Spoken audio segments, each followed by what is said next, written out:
আমার প্রিয় ভাই ও বোনেরা, আপনারা জানেন দীর্ঘদিন যাবৎ বৃষ্টি না হওয়ার কারণে দেশের স্বাভাবিক যে এক ভয়ানক অবস্থা হয়েছে। মানুষ যে তাপ, রৌদ্র এবং গরমের মাধ্যমে মানুষ চলতে পারতেন, যার ফলে সে বৃষ্টি হওয়াতে দেশের মানুষের স্বাভাবিক এবং সুস্থিরতা ফিরে পেয়েছে।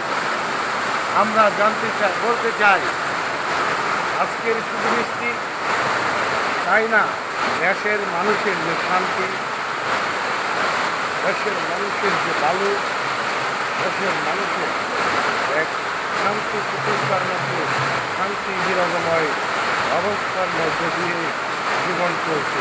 সিরাজ ভাই, বৃষ্টি ভালো হয়েছে, কেমন হয়েছে? ভালো।